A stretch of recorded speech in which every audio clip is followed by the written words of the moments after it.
las 8:47 minutos. José La Luz. Bueno, gracias, Julio. Bueno, miren, a propósito del tema de Víctor sobre los diversos proyectos de ley electoral, garantía electoral, financiamiento electoral, etcétera, y ley de partido político, y el tema de Eury, de la economía, de la parte de la economía que no paga y la otra parte que paga mucho y la otra que paga anticipadamente, son distorsiones que tiene nuestro sistema político, fiscal, tributario, y nosotros tenemos como generación nueva que corregir todas esas cosas, porque la sociedad dominicana se está organizando a partir del Pacto por la Democracia que se hizo en 1994 por el término de la Guerra Fría.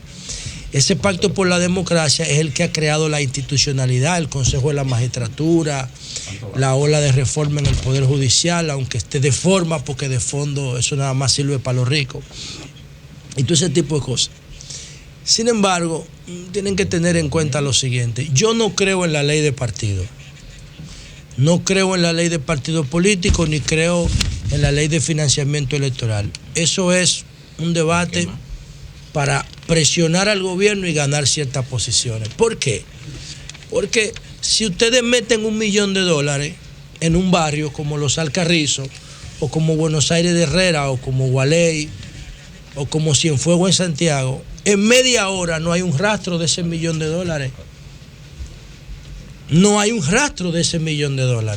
Es más, ese muchacho que mataron en Santiago se estaba exhibiendo en un vehículo de más de $200,000 y nadie tenía mecanismo, o nadie lo decía, o nadie quería ver ni preguntarle de dónde lo sacaste. Y miren cómo lo mataron a una persona de apenas 35 años. Y andaba exhibiendo un carro de $200,000, color naranja, sobre todo, se veía de lejos. Color naranja, un supercarro de $200,000. Y nadie se atreve a preguntarle, ninguna autoridad, ni municipal, ni policial, ni del Ministerio Público, ni de la Comisión de Lavado, ni de la autoridad fiscal. Nadie se atrevió a preguntarle a ese muchacho, ¿de dónde tú sacaste ese vehículo que vale $200,000 y pico? Entonces, si no son capaces de hacer eso, ¿cómo van a rastrear el dinero que los políticos, el dinero sucio que los políticos meten en los barrios en las elecciones? Eso es un show para engañar a los estúpidos. Eso no sirve, eso no va para ninguna parte. Si no resolvemos el problema fiscal, de que todo el mundo esté registrado, aunque no pague, es simplemente para ver lo que tú haces. Aunque tú no pagues el monotributo, esa figura del 2012 hay que reclamarle al gobierno que la ponga en práctica. Obviamente, Danilo reeligiéndose no iba a poner eso en práctica, porque a la gente no le gusta pagar. Si Danilo no se va a reelegir, podemos reclamar la figura del monotributo. Debiera hacerlo en cualquier circunstancia, pero como la institucionalidad es muy débil, entonces es muy difícil que lo haga si no hay una presión, porque eso fue aprobado en el pacto fiscal, el monotributo. Gobierno electrónico, todo el mundo a la vista, aunque no pague. Si usted tiene pérdida, no paga, porque es un impuesto a la renta. Es a la renta el impuesto. Tú tienes que tener utilidades para poder pagar. Y el tema del ITEVI, bueno, ya esa es otra discusión, ya eso es otro debate. Entonces, lo importante es que la gente esté registrada, que veamos el comportamiento comercial, el comportamiento empresarial, aunque no pague. Entonces, mientras el 57% de la economía es informal, ¿cómo habrá garantías electorales? Yo no entiendo eso. No lo entiendo. Miren el caso de Brasil. Hoy el presidente, ayer, ¿verdad? Es los lunes que lo hace. El presidente Leónel Fernández, que a propósito el comité político se reunió anoche, pero no hubo mayores informaciones al respecto. Deberíamos hablar con Héctor Olivo más tarde. Julio habló. Sí, no hubo, pero que yo digo que no hubo, ni siquiera había como una agenda, es como la reunión mensual que se hizo. Fue informal, le dieron un carácter informal. Sí, entonces, en el caso de Brasil, el presidente Fernández publicó un artículo ayer lleno de argumentos muy sólidos para defender a Lula. Inclusive califica su destitución como una cana a Lula, a Dilma Rousseff, califica su destitución como una canallada. Sí. Como una canallada. Bueno, es verdad que Lula es quizá la menos corrupta de todo lo que la procedía. Dilma es la menos corrupta de todos los que la no es corrupta. Bueno, el problema es que eso tendríamos que verlo en otro escenario, pero yo por lo menos estoy diciendo que es la menos de todos los que la acusaron. Sin embargo, ella le dio un pie institucional a quienes la acusaron, porque a ella le están acusando de un delito de responsabilidad, de un crimen de responsabilidad fiscal. A ella le están acusando de utilizar dinero de los bancos públicos para tapar el déficit fiscal. Y le están acusando de usurpación congresional, que ella usurpó el trabajo que tienen que hacer los legisladores. Quien la acusó a ella en primer término se llama Eduardo Cuna. Era presidente de la Cámara de Diputados. El que aceptó la acusación. Quien la acusó fue un abogado prominente de Brasil que se llama Helio Obicudo, un tipo que tiene más de 90 años, que es fundador del PT. Es un fundador del Partido de los Trabajadores que acusa a Dilma de irresponsabilidad fiscal. Entonces, quien acoge la acusación es un presidente, Eduardo Cuna, era presidente de la Cámara de Diputados, que después fue destituido y procesado por corrupción por el mismo Tribunal Supremo Electoral. Pero que resulta que en el año 2014, la Cámara de Cuentas de Brasil no aceptó la rendición de cuentas de Dilma Rousseff. No la aceptó. Esa rendición de cuentas que se hace aquí cada febrero, allá también se hace, pero allá la Cámara de Cuentas dijo: nosotros no aceptamos eso. Y en la acusación dicen que esa usurpación de funciones de Dilma y ese maquillaje de las cuentas fiscales profundizó y ahondó la crisis. En los argumentos nosotros le decíamos, aquí cuando estaba ese debate y estaban las protestas en Brasil, nosotros decíamos, pero ven acá, es que para jugar fútbol no se necesita un estadio de $1.000 millones. Para jugar fútbol lo que se necesita es un pedazo de tierra y una pelota. De hecho, los niños aprendieron a jugar descalzos en Brasil. Pero para un mundial. Pelé jugaba descalzo. Pero para un mundial era un mundial. ¿Y qué tiene que ver eso? Que era un mundial. Coja mundial ahora. Que coja mundial ahora. Eso es como los panamericanos de aquí. Que coge lo mismo. Los panamericanos de aquí se llevaron al que lo coja mundial, ejecutó. no pudo estar en los actos de la Olimpiada. Sí. ¿Para qué hizo eso? Entonces, ese delirio de grandeza, tanto de Lula como de ella, de estar comparándose con otros países, lo llevó a violar la ley. Y yo digo que yo invito a la gente a leer el artículo del presidente Fernández, que es un artículo bien argumentado. De hecho, todavía queda una instancia, porque yo creo que Dilma apeló al Suprema Corte de Justicia. Allá se llama el Supremo, qué sé yo. Sí. Entonces, ella tiene una posibilidad.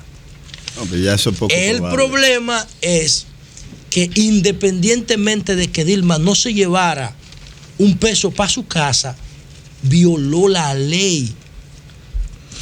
Esa institucionalidad. Y en Brasil hay un instituto que se llama Woodrow Wilson, que es como el USAID de aquí. Como Brasil es un mercado más grande y una competencia más amenazante para Estados Unidos, allá el Woodrow Wilson juega una presión mayor. Y prepara a los jueces inclusive. Aquí cuando se está hablando de reforma fiscal, de una vez surge la figura de la responsabilidad fiscal y de la transparencia fiscal. Porque esa es una figura que, dicho sea de paso, yo apoyo eso. Esa es una figura que Estados Unidos promueve por todos los países bajo su influencia. Esa figura de la responsabilidad fiscal. Esa figura viene para acá. Espérenla que esa figura viene para acá. Y si nosotros no podemos ser transparentes por nosotros mismos, bueno, que los estadounidenses no los impongan. Lo que yo quiero es transparencia. A mí no me importa de dónde venga. Entonces, nosotros estamos jugando con fuego, la clase política dominicana. porque en Brasil todo estaba bien. En Brasil todo estaba bien hasta que la macroeconomía empezó a variar y se empezaron a ver todas las debilidades de los gobiernos del PT. Pero el artículo del presidente Fernández es impresionante. Califica a Enrique Cardoso como un coloso. Así es. Déjame ver.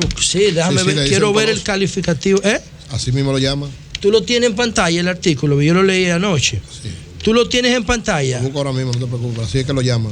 Lo califica como un coloso que creó las condiciones para el éxito de Lula da Silva y de Dilma Rousseff. El problema... Que era lo que yo le decía al camarada siempre que hablaba de los éxitos de Lula. Sí. Que encontró una economía. Le decía que esa economía encontró dos periodos de crecimiento de Fernando Enrique Cardoso.